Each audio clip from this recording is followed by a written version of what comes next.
هذا شوف هنا على اليسار.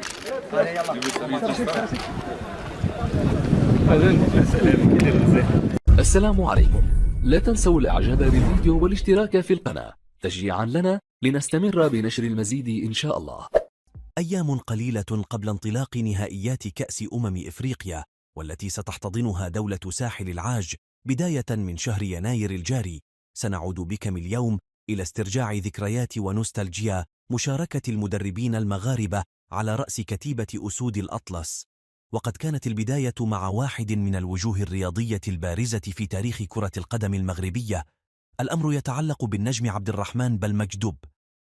عبد الرحمن بلمجدوب سبق التألق كلاعب في صفوف مجموعة من الأندية الفرنسية، ولعب لنادي الوداد البيضاوي قبل أن يتولى تدريب المنتخب الوطني المغربي بنهائيات كأس إفريقيا لسنة 1972.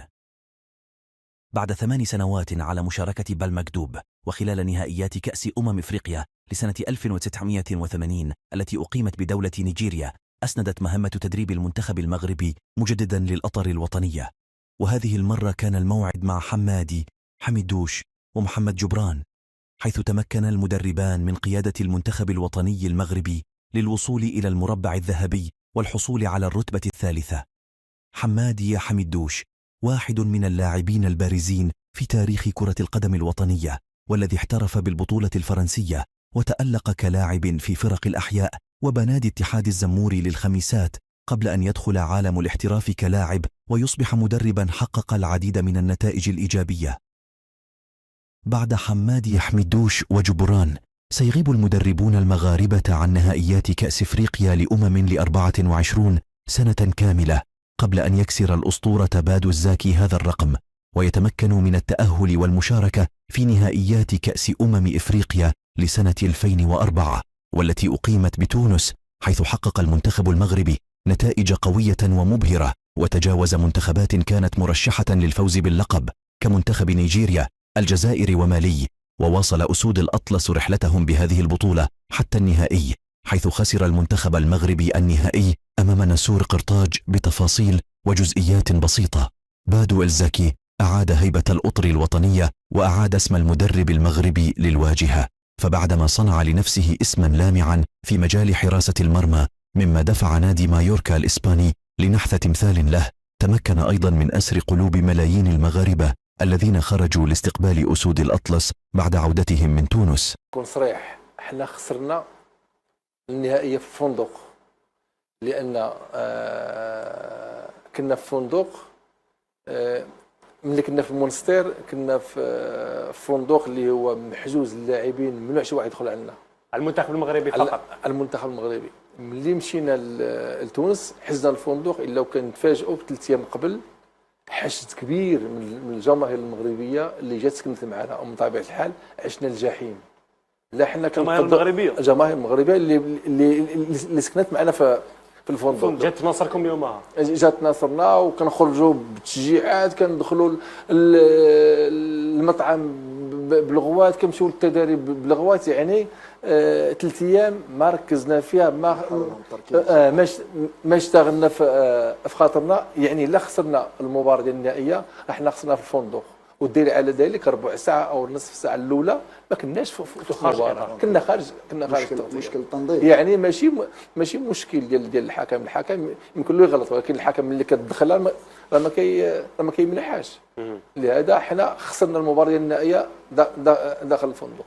بعد الزاكي جاء دور المدرب محمد فاخر، الذي شارك بنهائيات كأس إفريقيا لسنة 2006 التي أقيمت بمصر. فاخر المزهو بعدد من الألقاب، صحبة الرجاء البيضاوي والجيش الملكي وحسنية أكادير، أخفق في تجاوز الدور الأول، وخرج من الدور الأول بنقطة يتيمة، حيث عاد الشك في قدرات الأطر المغاربة ليسيطر على قرارات انتدابهم لتدريب الأسود، وعادت معه عجلة المدربين الأجانب للدوران من جديد، قبل أن تضع جامعة كرة القدم ثقتها من جديد في الإطار المغربي. رشيد الطاوسي: يعني كإعلاميين، يعني الدور اللي قمتوا به، يعني واكبتوا الفريق الوطني وعرفتوا التغييرات اللي وقعت في الفريق الوطني، وعتبتوا عن كتب ماشي غير في رقعة الملعب، وشفتوا الجو اللي ولا كيسود داخل المنتخب الوطني.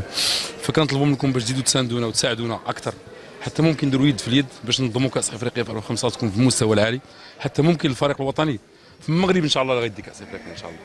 هذه نواه اساسيه بنيناها الحمد لله. يعني خرجنا يعني متاسفين فعلا، لانه بغينا نفرحوا الشعب المغربي وبغينا نفرجوا المغرب وبغينا نفرحوا الملك ديالنا. سمحوا لينا بزاف، ولكن ان شاء الله تيظهر لي بانه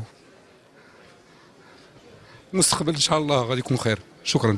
ولم يتمكن بدوره من تجاوز الدور الأول رغم تقديمه لمستويات جيدة وتعادله في المباراة الأخيرة أمام جنوب إفريقيا بهدفين لمثلهما، وهو الخروج الذي أعاد الشك من جديد في قدرات الإطار الوطني وفرض هيمنة الأطر الفرنسية على العارضة التقنية للمنتخب المغربي. وستشكل نهائيات كأس إفريقيا التي ستنطلق بعد أيام قليلة بدولة ساحل العاج المشاركة السادسة للمدربين المغاربة في نهائيات كأس إفريقيا على رأس العارضة التقنية لأسود الأطلس، حيث سيكون أمام وليد الركراكي فرصة لإعادة ملحمة مونديال قطر بإخراج جديد وتباث أحقية الأطر المغربية بتولي مسؤوليات تدريب المنتخبات الوطنية. وقد سبق لوليد الركراكي اللعب للمنتخب الوطني المغربي، وكان أحد صناع فرحة كأس إفريقيا بتونس إلى جانب عدد من النجوم الآخرين، حيث سيكون وليد الركراكي مطالبا بإعادة إنجاز فرحة سنة 1976 حينما فاز أسود الأطلس بأول وآخر لقب إفريقي في تاريخهم. فهل ينجح وليد الركراكي في هذه المهمة التي تبدو صعبة ولكنها ليست مستحيلة؟